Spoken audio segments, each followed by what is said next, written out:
I'm sure you are aware by now that John Lynch spoke at the Combine. We're going to briefly touch on that, but there's so many other topics we have to cover. I feel like every show we're starting out talking about the defensive coordinator because it's been way too long.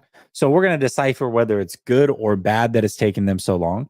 We're going to talk the Planet offensive line. Who do they get in the draft or what positions? Who's the true core of this team?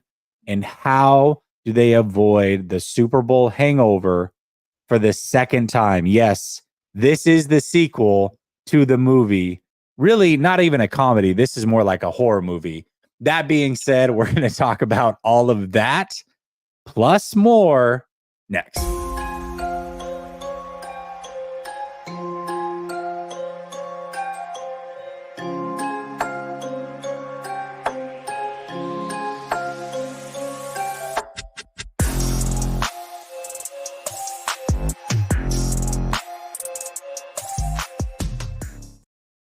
All right. Welcome back to Last Second Sports, where we are giving you our take down to the last second. And it's Tuesday night. I got my guy, So Real, Stu Neal, in the building. What's up, Sunil? Life is good. Weather, the sun's shining outside. A lot of people have been messaging me because my boy Jesse loves talking about Kyle Shanahan in a negative way. And you and me obviously do a show together, and people know that I'm a big Kyle Shanahan fan. So whenever Jesse goes hard at Kyle Shanahan, has a whole episode on his show about Kyle Shanahan, clearly that's gonna people are gonna respond, hey, you should pay attention to Jesse's show about Kyle Shanahan. So that's how my life has been since you and Coach did your episode on Kyle Shanahan. Ryan says maybe not drink at the press conference. He's repeating question. That's hilarious. That is actually pretty funny. He's bringing it over from Twitter. All right. Before we get into our actual topics, I don't think there's a lot to talk about here personally, but I think there was some takeaways from today's press conference with one John Lynch. What did you take away from the press conference today that he had at the Combine?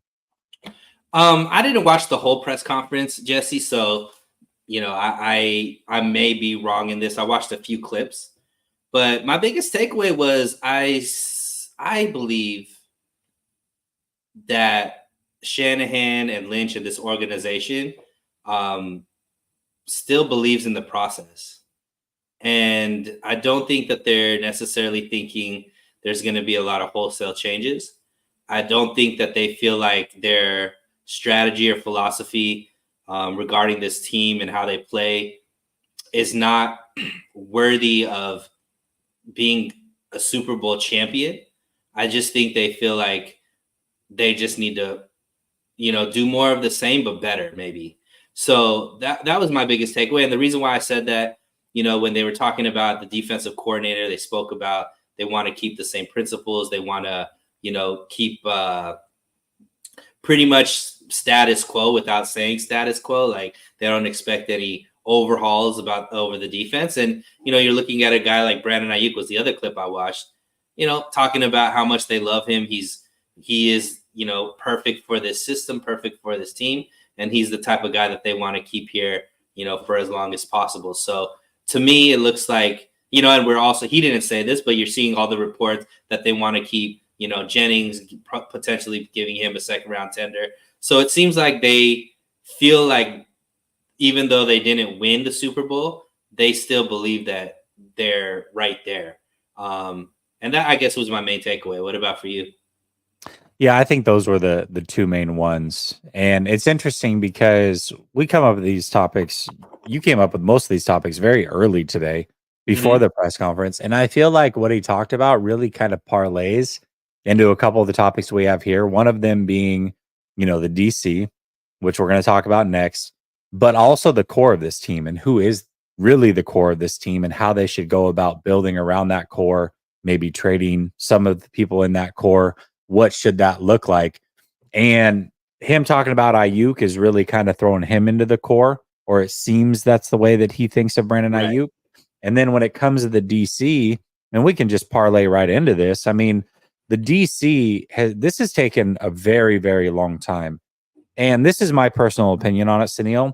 To me, it feels like that means not that they're doing their due diligence as far as interviewing a bunch of people, but that they were probably willing to swing for the fences when it came to somebody like a Bill Belichick or somebody along those lines, a big name. They reached out to these people hoping they would take the job. They were not willing to for one reason or another. And so now they're pivoting to a couple guys in-house and then Staley. We'll see who else is a part of this process. But ultimately, whether you agree or disagree with that, we can agree that it is taking way longer than normal. So I guess the question to you is, the fact that this is taking so long, is that a good or a bad thing for this process, in your opinion? So, Jesse, this answer might surprise you because I am the king of optimism. Yeah. Okay. I think this is a bad sign. Okay. And I'll say this, like, this isn't the first time that we've looked for a defensive coordinator, right? Robert Saleh got his defensive coordinating position, and it was seamless, quick. DeMeco Ryans was already placed as that defensive coordinator. I believe that even last year, Kyle Shanahan would have loved to just internal hire, move somebody into that position. He ended up going with Wilks. Wilks was a 1-year rental, it ended up being that. And we still don't have that internal hire, which from everything Lynch has been saying, from everything we know about Kyle Shanahan and what he wants on the defense, that I think would be ideal. The reason why it's taking so long, you could say even 2 years too long, right? Is because unfortunately, according to Shanahan, none of these guys are ready.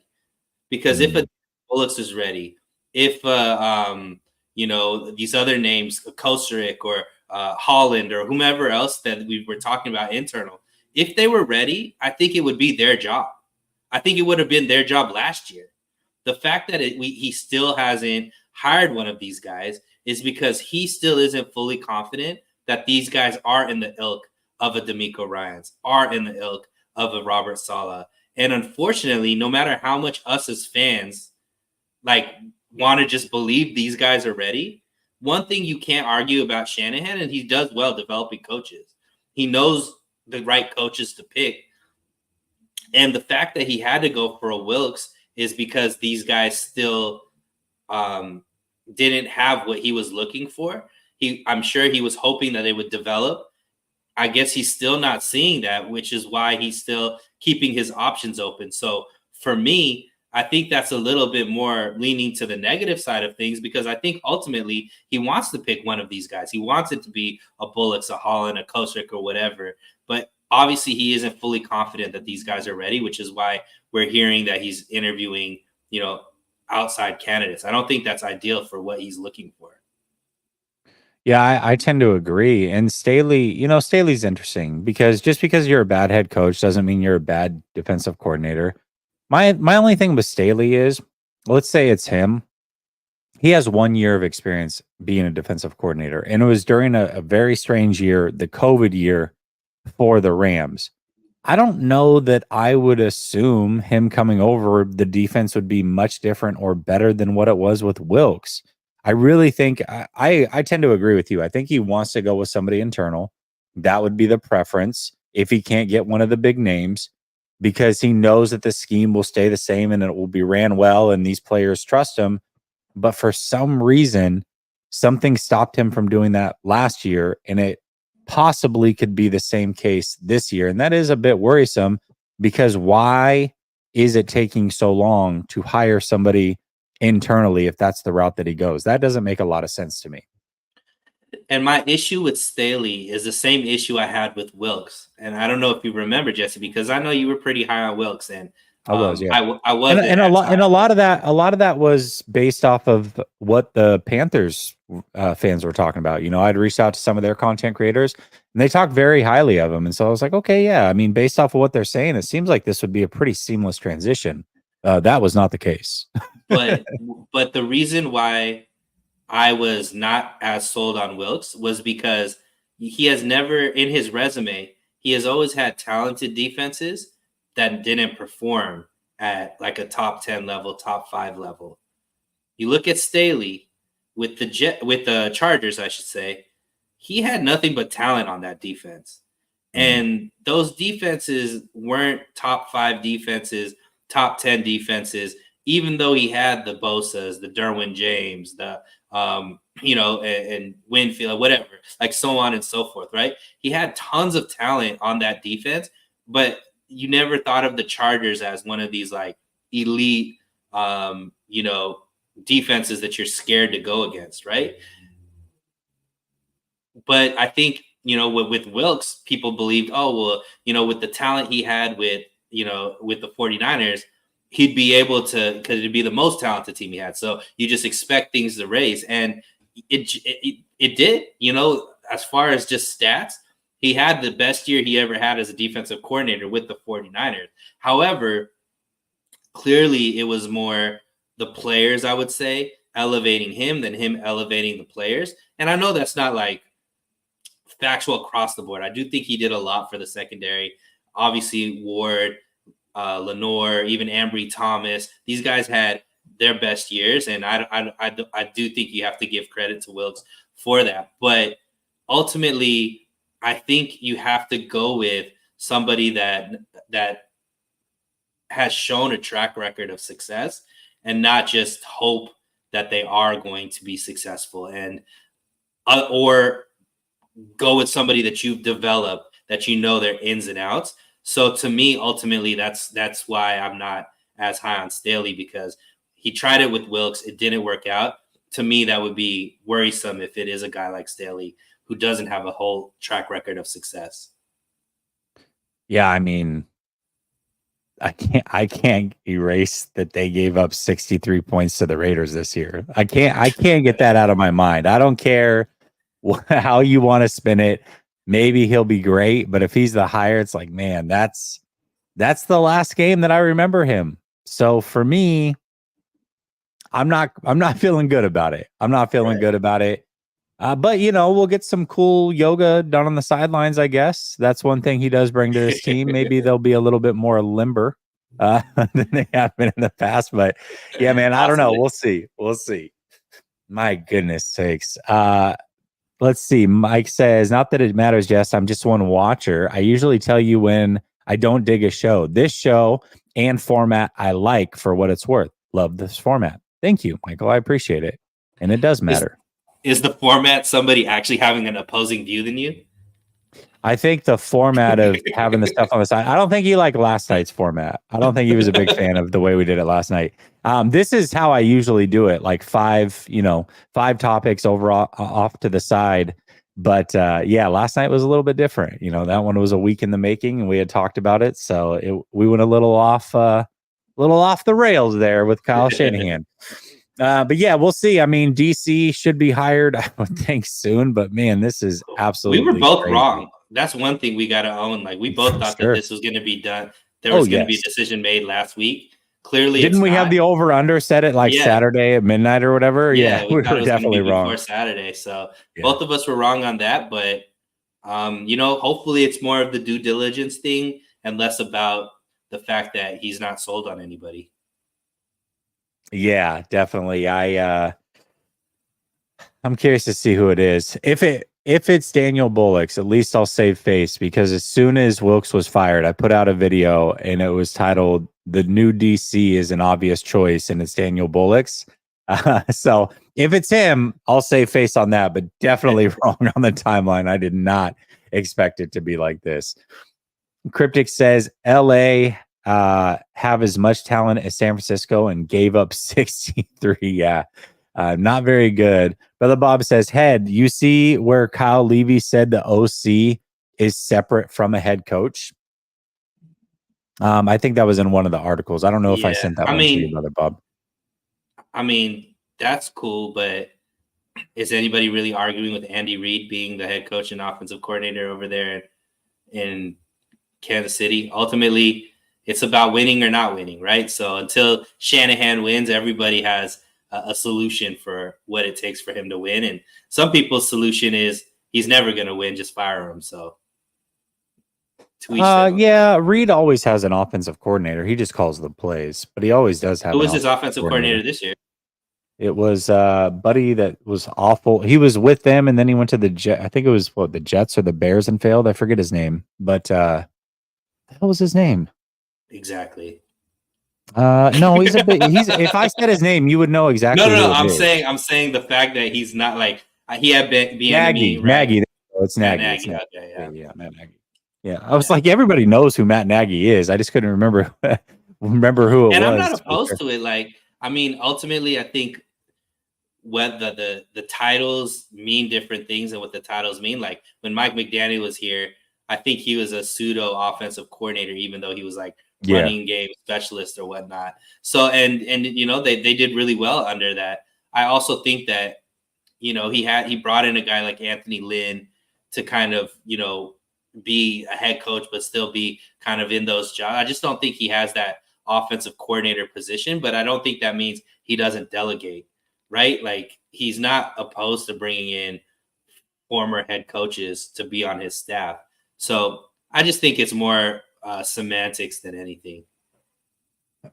You would. All right, I'm just kidding. Did Nagy call plays?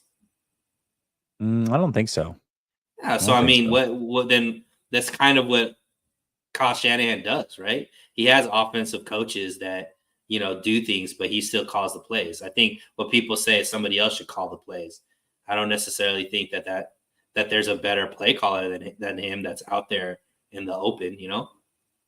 Yeah, I don't necessarily agree that that he shouldn't call plays. I just found it interesting that very on in his career he recognized or he thought Kubiak could use the help of a play caller so that he could do head coaching duties.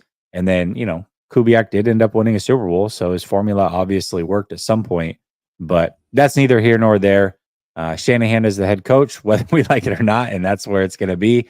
Well, let's talk about the offensive line, though, because we all agree that the offensive line could use a bit of beefing. The biggest weakness is the biggest weakness. Yeah, it is the biggest weakness, and it could use some help. But there's multiple different ways that they can go about this. There are some free agents. Laken Tomlinson just hit the open market. I know that I've talked about Trent Brown. There's some other guys out there that are pretty good as well. And the 49ers also have a first-round pick for the first time in a very long time, really since 2021. But we all knew that pick was going to be spent on a quarterback. So that being said, how would you prefer that they handle this? Should they draft somebody? Should they pick some people up off free agency? Should they do both? What is your preference with taking care of the offensive line? Yeah, I think ultimately it's a mixture of both, Jesse. But to me, from everything that I'm reading and everything that I'm, watching, this is one of the better drafts for offensive line, right? There's quite a few offensive, especially tackles that will be available right around where the 49ers are picking. And I think they need to be thinking about not only something that could upgrade, the right side of the offensive line immediately, but also somebody that could replace the left tackle whenever, Trent Williams decides to retire, right? So I think you need to have, and usually, the tackle position is one of those positions where you need to use a high draft pick to get somebody that's quality there. There's not as many lower draft picks that end up being really productive tackles because of how hard that position is. So I think they're in a really good position right now where there isn't a lot of high level needs other than the offensive line where they need to utilize like a first round pick to solve a problem. So I would take a tackle definitely in the first round. And then I would, utilize the free agency to maybe fill in the gaps. I like Feliciano. I think that, bringing him back and keeping him as a starter at the right guard can be fine. Even though Brendel, is like, I don't think he's necessarily a glaring weakness, but I think you can upgrade there, whether through the draft or if there's somebody that comes out through free agency. But I think that you have to go offensive line through the draft with, a first round pick, at least a second round pick, and then piece together some guys. But definitely need to upgrade. You can't go back with the same people and expect that it's going to just get better. Yeah, I tend to agree with you. I think it is a mixture of the two. I think I think when I look at it, it would be nice to have an established right tackle right away versus a rookie, just because you never know how a rookie's going to play. And Kyle Shanahan himself, we all know that he doesn't prefer to play rookies, but I want somebody that they can draft and groom and be ready possibly for next year. Like, let's say they do sign a right tackle. It would be nice if they sign him to a 2-year deal. That way, if Trent Williams retires after this year, they can slide in that rookie that is learning kind of on the fly, who may fill in for Trent Williams a bit this year because Trent usually will miss a couple games. Maybe he has to slide in at right tackle, or maybe he's versatile and can play a little bit of right guard while he's getting used to the league. And then ultimately he can be our future left tackle. That would be ideal. Also going to be very tough to do at pick 31. And I acknowledge that. Like, there's not going to be just a ton of left tackle talent waiting for you at pick 31. I think they can maybe find somebody there, but it's not going to be easy for sure. So right now, what I do know is this team is worried about winning a Super Bowl now. And the best way to rectify the situation is through free agency. If that is a glaring weakness or they feel it's a glaring weakness, I know we do. I don't know what their thoughts are. And the best way to rectify it really is through free agency. Long term, it's through the draft. So a mixture of both, I think, is the clear right answer here. Yeah. And, ultimately, this team has done a really great job solving problems 2 years ahead of time, right? Like having those guys where they could come off the bench 2 years from now. They've done that at the safeties positions. They've done that at quarterback position. They've done that, at linebacker positions, even the offensive line with Aaron Banks, right? But I do agree that, if they keep to that same mentality, and now they just have another first round pick. So ideally they pick somebody that could be the succession plan, either at right tackle or left tackle.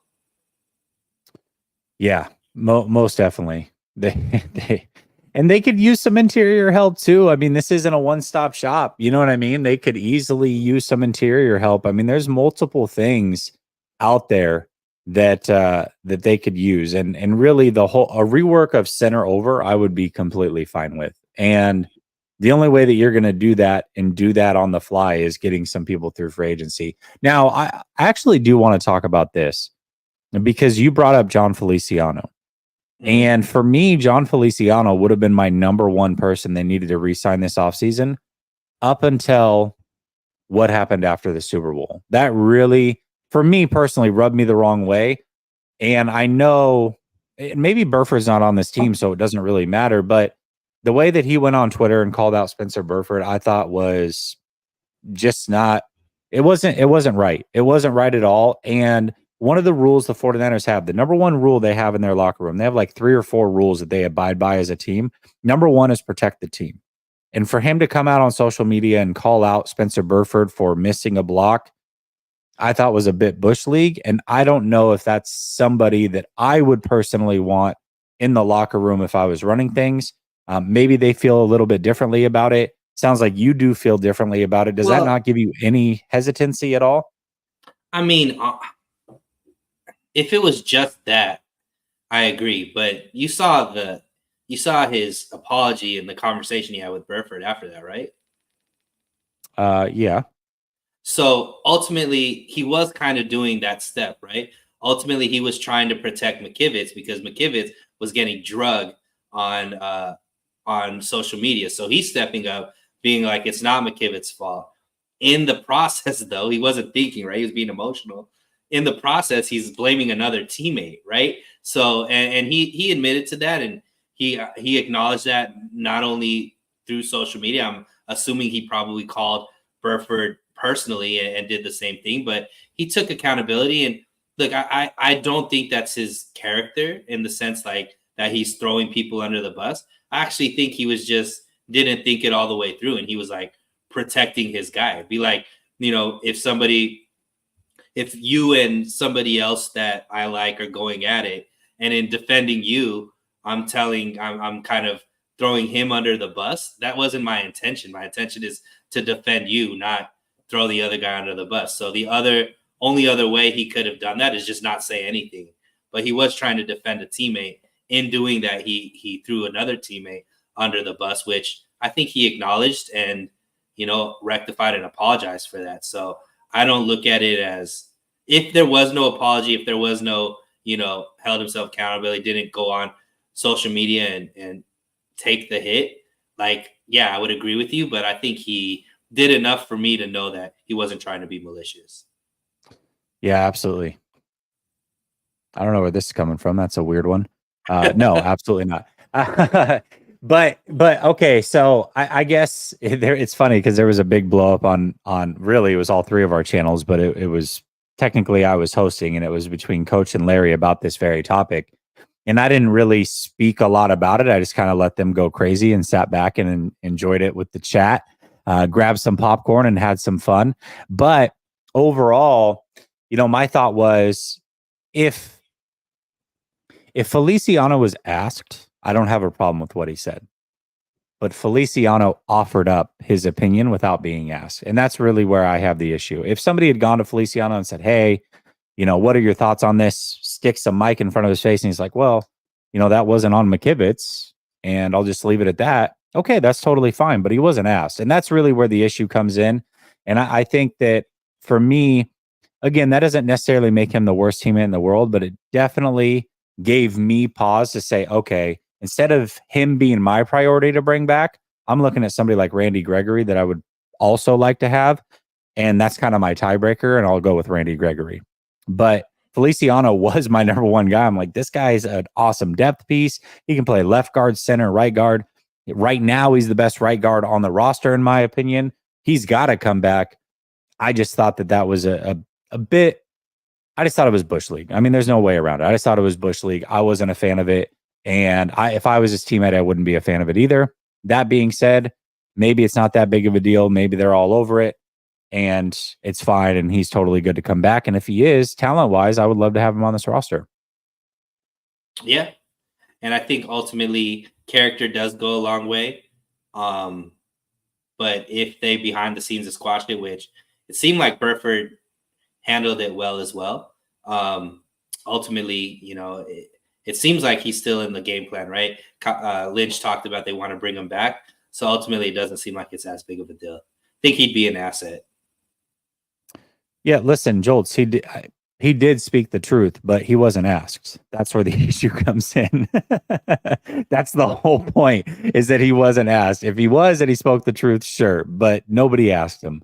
Cryptic says, let's be honest, no one we draft or get is replacing Big Trent. I think Banks is solid, and we draft some O-line and look into free agency. Yeah, I mean, somebody's going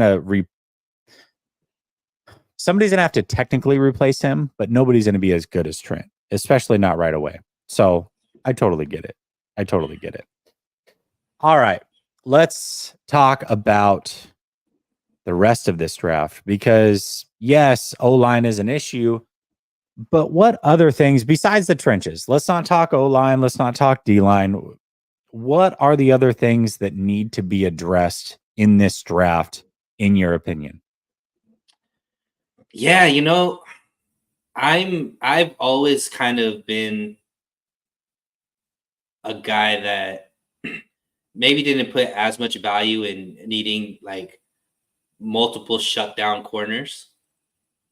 But after I saw what Kansas City was able to do with, Snead and McDuffie, it gives them so much versatility, especially in an offensive, minded league now where you're going up against 2-3 really good receivers on every single roster. I think Mooney Ward's great. I think Demo is great. Like, those two are legit, and I want them to stay there. But I would love to have a third guy that you just love. And I don't think we have that. Ambry Thomas is somebody that I really like coming out of the draft. and he made me look like a fool for most of it. And then last year he had some really good games, and then he had some games that weren't so good. Having a dependable guy that's there, I think, is what I would want. Like, I would want to really focus in on getting another very talented cornerback that could, so that we have Mooney, Demo, and insert this cornerback as the three corners that you could just leave them on an island playing man and be fine, right? Have the secondary actually help the defensive line get more sacks versus vice versa, which has always kind of been the philosophy here with the 49ers. And I think along with that, Jesse, a safety, because even though I think Brown is great, I think Hufanga is great, we don't know what Hufanga is going to look like after an ACL, right? What's going to be lost, if he's still going to be there. But regardless, we do know that after those two, if one of those goes down, who's there, right? And we've been blessed that Gibson was so good for us. Is he coming back, and is he going to be able to play at the same level? I would like to have him on the team, because as he's been on the team and he's always looked good for us. But I think having another young safety, and it seems like the 49ers do a great job drafting that position. You know, if they could get another third round, fourth round safety that could, you know, give us some depth, if not step into a starting lineup, to me, that's the two positions that I would really like to see them hit on. Yeah, I think I agree with you. Secondary is definitely needed. They need, let's think about what they've got. They let go of TDP. Okay. Mm-hmm. So that means let's just look at what they're probably going to draft. And I think these are areas of need, maybe not the biggest areas of need, but it is an area of need. They're going to need another running back. Mm-hmm. And they're probably going to try to figure out tight end as well, because I think they swung and missed last year. Cameron Latu, unless somehow he can turn it around, which I just don't think he's that good. They're probably going to need another tight end. So I expect that somewhere in this draft, they take tight end and they take a running back as well. So whether that's what we want them to do, but I do think that tight end is an area of need. I mean, we're going to talk about the core of the team, but you know, Kittle's on the other side of 30. They've never really had that second tight end. They've tried and tried and tried, but they've got to figure out how to move on from George Kittle here eventually. And that means that every year until Kittle's gone, you probably have to draft a tight end somewhere and hope that they can turn into the second guy and eventually replace George Kittle. Maybe not at the level of George Kittle, but they have to have some sort of talent at that position, because right now they've really been lacking at the tight end position outside of George for a very, very long time. Yeah, but when you say lacking of talent outside of George Kittle is an all-pro. So most teams don't have any, like most teams will look like they're lacking talent outside of an all-pro guy. I get what you're saying. Yeah, but I don't know that like Dwelly or Latu or any of these guys would start on any of these teams, to be real with you. I mean, even if it's who's a serviceable tight end in this league, but not great. Somebody like Higbee or something like that. You know what I mean? Like you don't have to be great, but you're still a decent tight end. I don't know. I could see them getting Band-Aid through free agency for the tight end position, but I agree with you. I just think on the hierarchy of things, tight end isn't as important to me. I still think they have more time with Kittle. We're going to get to that in the core. I believe Kittle is still playing at a really high level, and everybody's waiting for that fall off. We still haven't seen it. So I think they have a couple more years with Kittle, even 2 or 3 more years with Kittle. But yeah, to me, it's secondary, because ultimately I think for this, you know, what we've seen with the issues with this defense, Jesse, late in games when the team needs a stop, it tends to be secondary issues, right? And so we need to be able to have confidence that guys could play man. We could get pressure on the quarterback and not have to play zone as much in those late game stages, because obviously guys like Mahomes, you know, whomever we're playing in the playoffs in the Super Bowl is going to be somebody that could carve up the zone. So we need guys, the man-to-man, and we just saw, what Kansas City was able to do. They kept their corners man to man, and that allowed them to get pressure on the quarterback, and ultimately that was what won them the game. So to me, I think that should be the shift in the 49ers mentality. Side note, did you see the Chiefs are likely to franchise tag L'Jarius Sneed and then maybe work out a trade for him? Yeah. Smart. I mean, very, very smart. They have to, right? I mean, they're paying their quarterback what they're paying him. And that's ultimately, I think, where you get, I think, unwarranted flack when you talk about Purdy is you're looking at that, right? You're looking at, you're okay with franchising and trading away really good talent when you have a quarterback that can make everybody better and fill in those gaps, and you don't think Purdy is that guy yet. And I don't think anybody could look at it and be like, he's for sure that guy. But yeah, like I absolutely know. And that's Kansas City has a lot of wiggle room because they have the right guy at quarterback. Yeah, most certainly. I mean, it seems like they're going to make a priority with Jones. And then they also had another really good corner this year that was supposed to, well, not McDuffie. There's somebody else, but he was on IR. So I think that they're ready to just slide him into slot one and go get some capital for L'Jarius Sneed and then figure it out from there, man. It's interesting to see how these teams that were near the top, the Ravens, the 49ers, the Bills, the Lions, the Chiefs, obviously, how they're going to attack this offseason with different things available to them. The Lions have a lot of money available to them. They can go out and retool that roster on the fly. Maybe they go trade for a L'Jarius Sneed. So I'm curious just to see how this whole thing plays out. Mm-hmm. All right, let's talk about the core of this team because I think there might be a difference of opinion here. We'll see. Let's go through some of the big name players on this team, and you tell me if they are a part of the core. And let's define core real quick. How would you define core of a team? I would say bona fide starters that are kind of the leaders as well as the building blocks of the future. So this is the foundation of the team, I would say. Okay. So would you also say that would entail having these guys for the next few years, not just like a 1-year deal? Like you're expecting 3-4 years out of these guys? I would say in a perfect world, if money wasn't an issue, right? These are the guys that you're keeping for, as long as possible. Okay. So let's start with some of the older guys and let's figure out if we're on the same page here.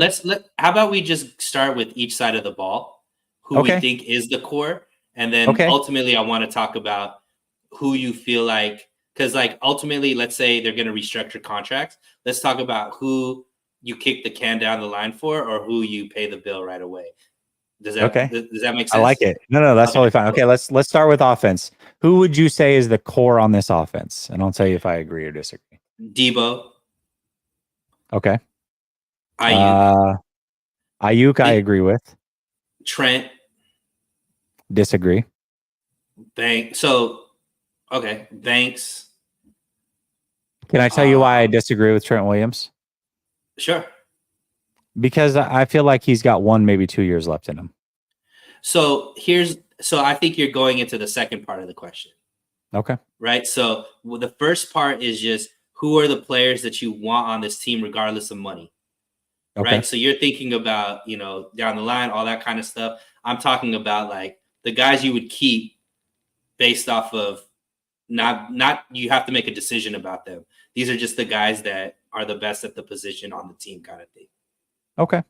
All right. Okay. That's fair. Let's go. So, because at the second part, some of these guys, I'm also going to say, hey, we should let go of them in the 2 years or so, right? So we're going to rank who's most important, right? So Debo, Ayuk, Trent, Aaron Banks, CMC, Kittle, Juice, and I would say Purdy are the 8 that I would pick on the offense side. Okay. Do you want to get to part 2 now, or you want to go to defense first? Let's do defense and then let's go because it's going to be a holistic Okay. thing, right? Okay, let's So go. I would say Huff, Fred Warner, obviously, Greenlaw, Bosa, and Armstead would probably fall under that, and Hargrave. Okay. What Mooney about Charvarius Ward, Ward? Okay. Mooney Ward, Demo would be the Okay. 8 there. So I'm saying there's 16 players Okay. that out of the 22 starting players that the 49ers should have locked down as bona fide starters ready to go. Okay. All right. Let's get into the second part. Go ahead and run Okay. this. I want to see. All right. All right. So the guys that I'm letting walk. So ultimately, to me, this year is fine. 2025 is the year they got to make some decisions, but some of the finagling of money is going to be dependent on that. So I'm not I'm not restructuring Armstead. I'm paying his bill, letting him walk. Okay. Agree. I'm not restructuring Juszczyk. I'm either paying his bill now or cutting him, or unless he's willing to come back at like the minimum or a really cheap kind of deal is how I'm bringing him back. Okay. The guys that I would restructure, let's do that. Okay. CMC. Okay. I wouldn't. Okay. Ayuk, extend. Yes. He's the guy I keep. Yep. Bosa. Okay. Warner. Okay. And Kittle. I would not on Kittle either. Can I tell you why Kittle? Yeah. Yeah. So I just think that Kittle is just so much better than 98% of the tight ends that are there. And even if he drops off a little bit, Jesse, he's still going to be better than 80% of the tight ends there. And ultimately, I think because of his unique abilities, he buys you time to find somebody to replace him at that position, where other positions, I don't think we have time. But I don't think that we have time to replace Armstead. I don't think we have time to replace a juice. I don't think we have time to replace some of these other positions. So that's why I don't mind keeping Kittle on the roster, because even a lesser Kittle is still better than most of the tight ends you're going to get through the draft or even in free agency. Okay. I mean, I don't necessarily disagree with you there. It's going to be very hard. I mean, he's going to be almost impossible to replace. Trent Williams, CMC, all these guys. But to me, I just feel like, first of all, Kittle's about to be 31. He plays a physical brand of football. I'm actually shocked that I don't think he missed a game this year. That's the first time in a while that's happened, which is awesome. And I hope that he's able to play through this year.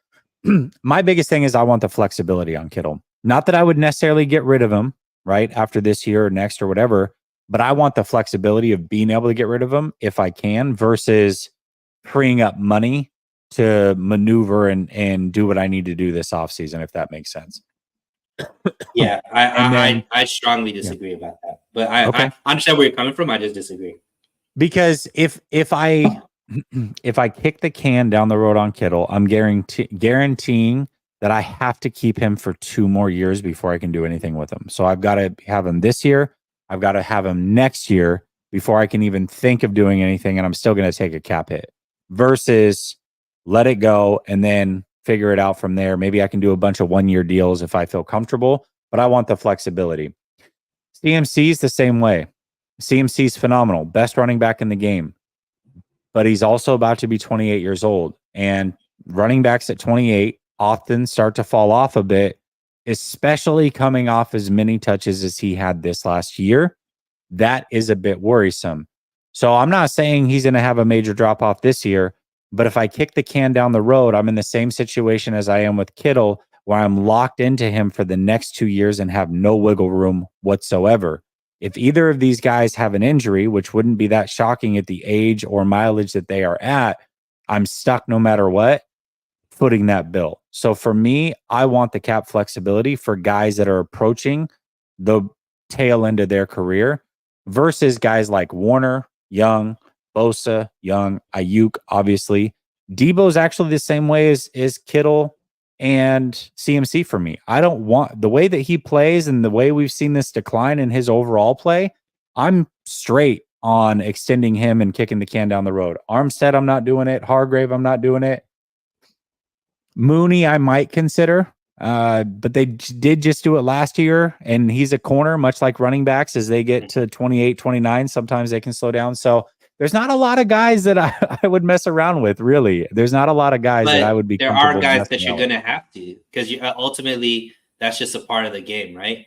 You Mhm. can't you can't not, right? Because you're going to need money to be able to bring in talent. So Well, out of those guys, let's see, you have to make a hard decision because obviously it'd be easy. Like Warner, easy. Bosa, easy. To me, Ayuk, easy. But do those three always give you enough? I don't know. let's see. Let's say you need a fourth contract that you need to free up. So out of, let's say, the two that I mentioned, out of Kittle and CMC, which one would you restructure if you needed that money?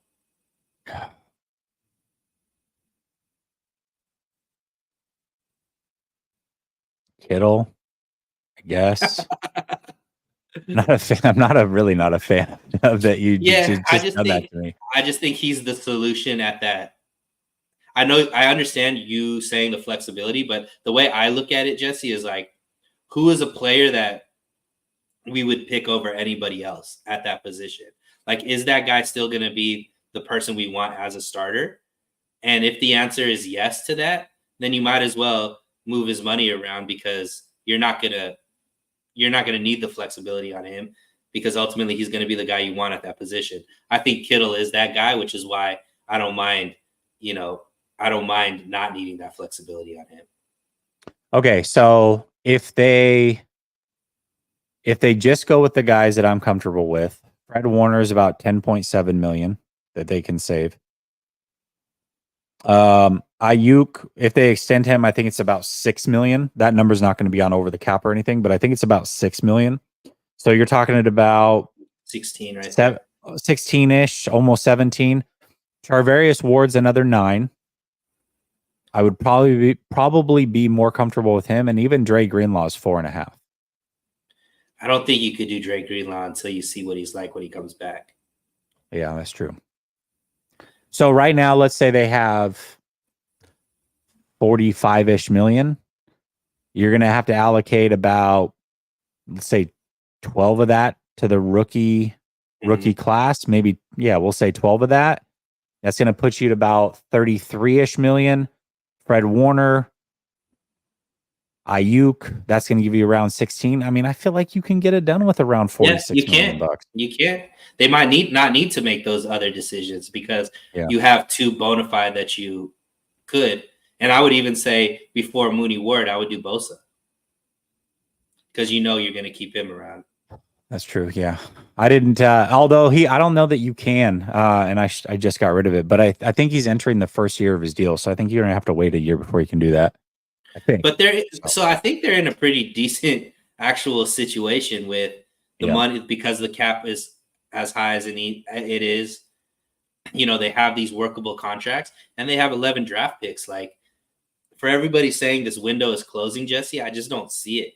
I still think this window is very much so wide open because of how good that they draft and how much talent that they've been able to develop on this team. Yeah, I mean, that's totally fair. Totally fair. All right, let's hit a couple of these supers. Brother Bob says, too funny. Kyle Levy is cursed by his Mahomes choice. It's funny because Coach and I were talking about this yesterday. Doesn't it feel like every time that they make the Super Bowl, they're just going to play the Chiefs and they're going to have to get over the Mahomes thing? Right. The fact that they didn't scout him, like that's why I felt like this year was really the year. I just felt like everything was lining up so perfectly to just right all the wrongs all in one playoff run, and it never came to fruition. And you know what's wild, Jesse? Because I'm not trying to necessarily save bail for Kyle Shanahan because I've admitted I don't think he's great at scouting quarterbacks in the draft. I think he's good at getting the best out of quarterback when he's on the roster. Mm-hmm. But I've gone back and watched some clips around the draft, that 2019 draft when Mahomes was coming out, people forget how little people believed in Mahomes back then. Like there was maybe, I think, the Saints, and then I think, most of the quote unquote pundits and analysts weren't really high. It was all Deshaun Watson back then, right? And it was a big deal that Andy Reid traded up to get him. He saw something, obviously, that a lot of other teams didn't, but a lot of people now look at it and be like, yeah, Mahomes would have been the guy. Nick Wright, who's like the biggest Kansas City Chiefs fan of all time, one of them, he was like, he admits that he booed that pick and was like, what are they thinking? Like, he thought that they were going to be sorry for a long time. I think he wanted Watson. Yeah, and he said the Kansas City Chiefs are being the Kansas City Chiefs. I'm going to be miserable for the next however many years because we picked the wrong quarterback. So to now go back and be like, yo, like Kyle Shanahan should have known better and all this kind of stuff. Yeah, I mean, obviously revisionist history is fine, but I think even if he scouted Mahomes, he probably would have gotten it wrong, which I guess is, obviously is a critique of him. But I think there's a lot of coaches that aren't great at that are still great coaches. Yeah, most certainly. Official BNA Music says, with the way Kittle gets soft tissue injuries and that he's on the back end of his career, you have to act as if it's year to year. Life after 85 and 71 needs to be a priority these next two drafts. I agree with you. I think that the end could be at any time. I really do. And also Kittle, to me, like, strikes me as he really loves football, but also I feel like he plays like this whole wrestler thing, but he also has a career in wrestling after this if he wants. That's a lot of money. I feel like he's also been very good with his money. He has the whole tight end U thing. He could also go on TV and crush it. So Kittle is one of those guys that he's not going to be stuck after football. It's not like there's going to be any question like, man, you remember George Kittle from the 49ers? I wonder what's going on with him. No, we're going to know what's going on with George Kittle, and he's going to make plenty of money, doing whatever he's got to do. So, but if he's willing to renegotiate his contract, means that he's thinking about sticking around, so. Yeah, absolutely. I mean, again, I do think he loves football, but he has options. Frank Tom Ocean says Charboy says the draft class is only $3 million to sign. I'll have to look it up.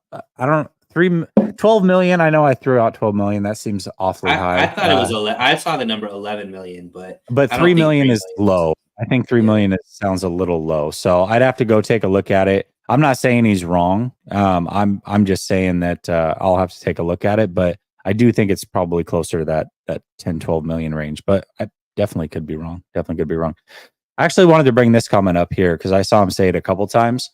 And a lot of people bring this up on Twitter. So he said, Jesse went to training camp and stayed at Grant's house. He literally explained to his audience that Trey was the better guy while he was there watching. Meanwhile, Larry and DL said the opposite.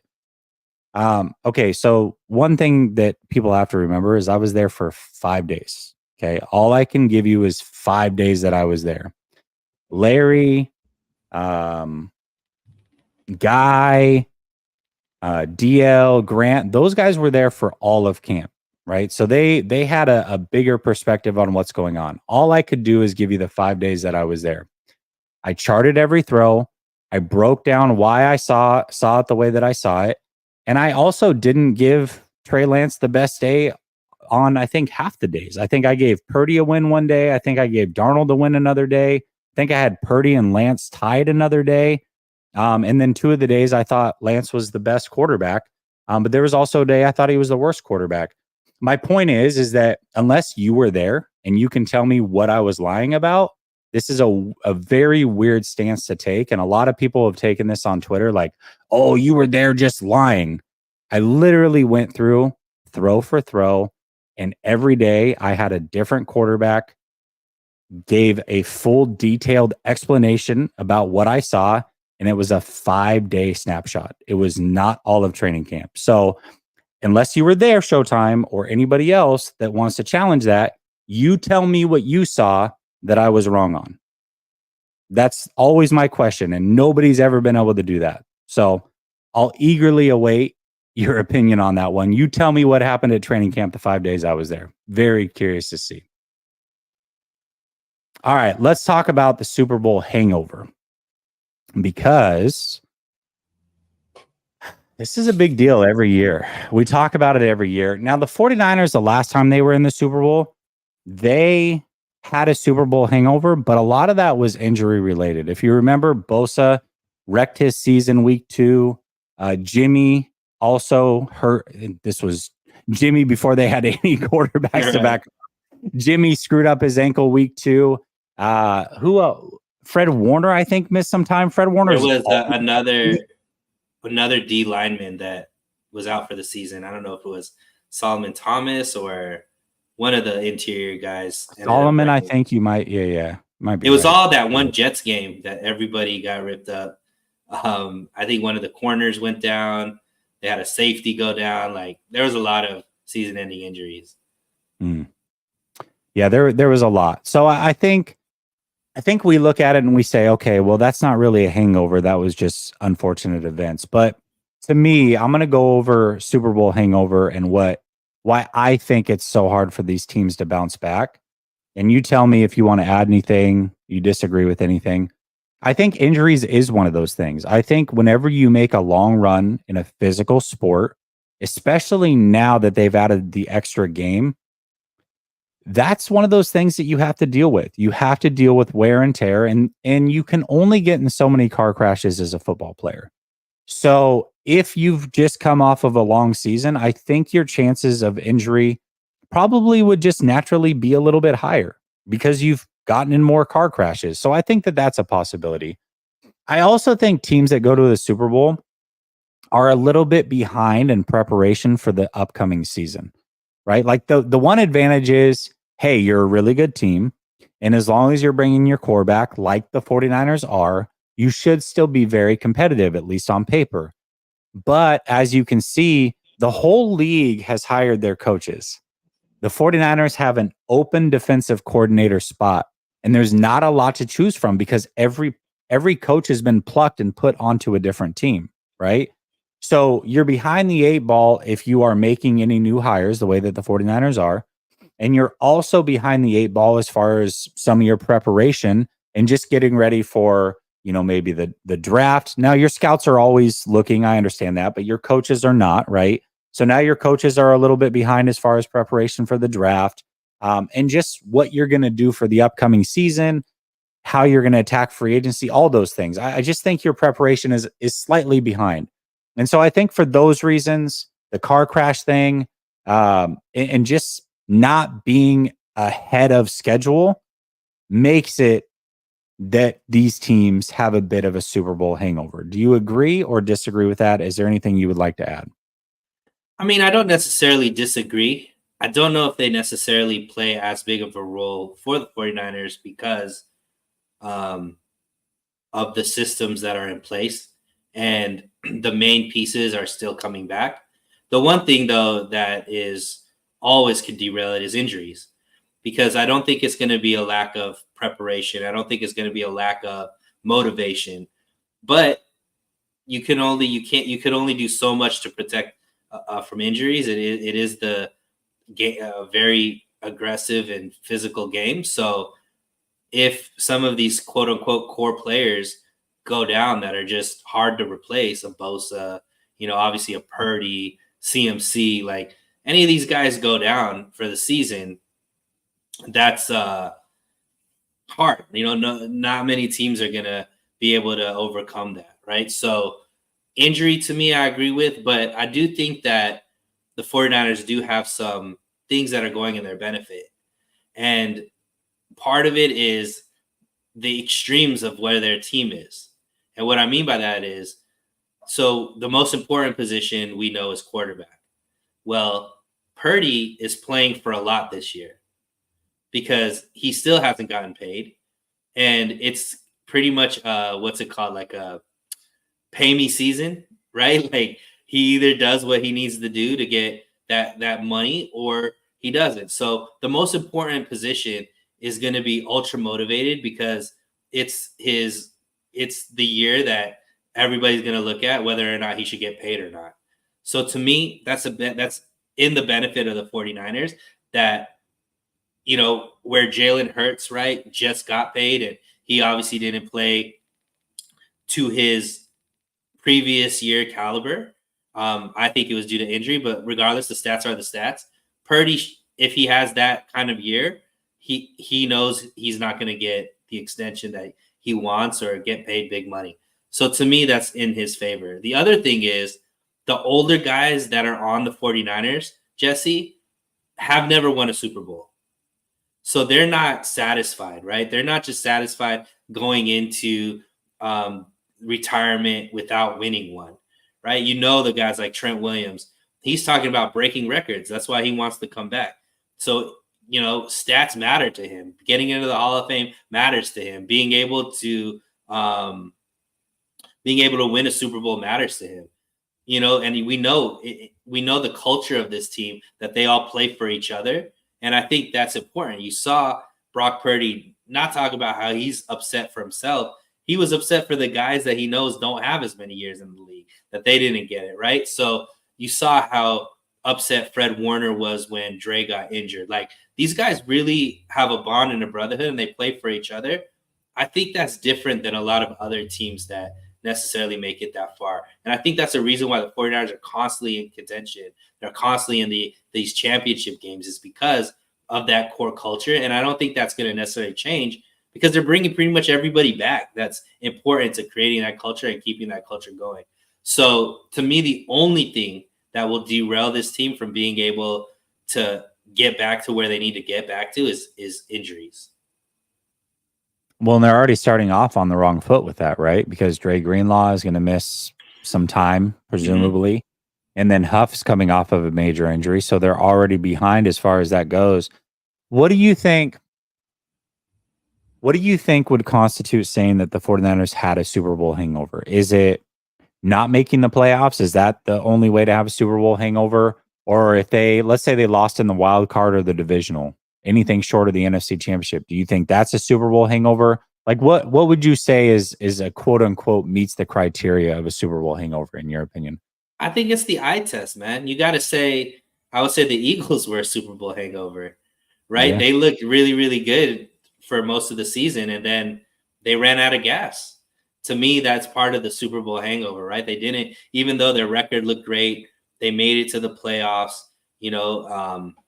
They fell apart at the end of the year, and I think that constitutes as it. To me, it's more subjective than objective, I would say, because even if the 49ers get it, let's say they get into the playoffs as a wild card team, but then they look dominant and make it all the way to the Super Bowl, and let's say they lose again in the Super Bowl, can you say that's a hangover because they lost in the Super Bowl, or because they didn't have like the year that they were supposed to have? I don't know. To me, this is a Super Bowl or bust team. So ultimately, it's how competitive they were to winning a Super Bowl, to getting to the Super Bowl, winning a Super Bowl. If they didn't look competitive, I would call that a hangover. If they were competitive, I would say it wasn't because of it was a hangover. It was because of other reasons. Yeah, I think so. I mean, I think making a deep playoff run, like NFC Championship or further, it's like, okay, you can't really say that's a Super Bowl hangover. You just got beat maybe by a better team. Yeah. I think the Eagles are a great example because they did technically make the playoffs, right? But they started out great, but they just fell off. They fell off, and that fall off was very clear. I mean, there was just a lot going on there. Now, obviously, they had a change at offensive and defensive coordinator. I think that played into it big time. Shane Steichen is brilliant in my mind, and I think not being there was huge for them. But also, it was clear that they were older and they wore down a little bit. And I just hope that that's something that the 49ers don't do, because we know they're going to come out strong. It's just how long can they sustain? And I think the first seed for them is going to be crucial. We talked about it all this year, how crucial that number one seed was. I think it's even more crucial next year because this team's only 1 year older, coming off of a long run.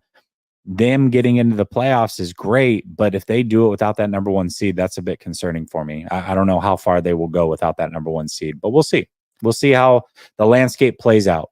Next year, as they start to enter the playoffs, I may have a completely different feeling and feel like, hey, they're hot. It's good they don't have a bye week. They had a late bye week, however the schedule shakes out, and things are good to go, but we'll see. Yeah, and also another thing that's going for them is the amount of cap space that they have. They didn't expect to have, right? We just talked about that they have the ability to get close to 50 million in cap, which is usually you don't have a Super Bowl caliber team that has that much cap space, coming into the offseason. And they have 11 draft picks, including what, five in the top 100, Jesse, or 4 in the top 100. So they have a lot of things in there, things that are positive for them to even get better than last year, which usually teams that are in the Super Bowl have maxed out their credit card and don't have that ability. 49ers are not in that situation. So to me, I think that's another feather in their cap that they can, sidestep a hangover. Yeah, they're even in a better situation this year than they were in the year after 2019 and 2020. Like as far as the amount of money they have and the draft picks and all that. For sure. And off that 2019 team, they had traded Buckner as well. Remember, that was a big part of it. But I do want to bring this up because I think this was actually a really good point. Let me see if I can find it. I had it up and I just took it down. Somebody said that the 49ers also didn't look good for a majority of the playoffs. And I agree. I mean, maybe we'll look back on it. Now, maybe they'll just have a great season and it's not going to matter. But maybe we'll look back on it if they struggle and be like, well, the signs were kind of already there that, they limped through the playoffs last year. And then now it's just carrying over this year. We'll see. I mean, we're going to have to see how next season goes. I don't want to make some sweeping judgments on, what is or what's not. But how next season goes is definitely going to be how we potentially could bring this year's playoffs into it and be like, God, the signs were always there, man. We should have known. We really should have known. But yeah, and I mean, it's also, look, even though I'm a huge Shanahan fan and I like the front office and all that kind of stuff, I'm not saying that this team is perfect. Like they have to fix some things, right? It's not obviously if you don't win the Super Bowl, you have to look at it and be like, okay, what do we need to do better for next year that we can fix these gaps that we have? So they have to go back and figure out, okay, how do we, avoid the same mistakes that we made? So yeah, if they come out and they still struggle in the playoffs, then, they didn't fix those things. And I do think that there's glaring things that can be fixed to offensive line. We talked about, I think shifting to getting more elite in the cornerback room, secondary, I think is one of those things. And, having a defensive system that, making sure the defensive coordinator and the head coach are jiving and on the same page when it comes to, calling plays in the playoffs and whatnot. So those are things that I'm sure that they're looking at. And I'm sure that this team is not satisfied with where they're at and they're going to make those changes. Most certainly. Official B&A Music says Hangover, Cabo crew is going to Bangkok. Nice. Well played. Troll Heyman says, Jesse, you never disrespected Brock. These weirdos call you a hater just for the simple fact that you don't constantly glaze Purdy, and that's the truth. I'm not really too worried about it. My opinions are out there. I think anybody who's watched me from the very, very beginning knows that I was very early on Brock Purdy. And I just don't think he's elite. That's the take. And if you think that's hating, then I guess that's hating. Cryptic says, when you look at the NFC now, do you still view them as the weaker conference? Yes. Do you think they're the weaker conference still going into next year? I do. Absolutely. Yeah, but I do think that the 49ers are top 3 in the league. So even though the conference is weaker, I don't think that's a testament to how good the 49ers are. I still think that they're better than, everybody but the Chiefs. I would say the 49ers I would put in ahead of them. Ahead of the Ravens? Yeah. Okay. So, yes, they are the weaker conference, but I think the conference is getting better. This season, do the 49ers need the number one seed again? Yes, I think they definitely do. I was actually just talking about that.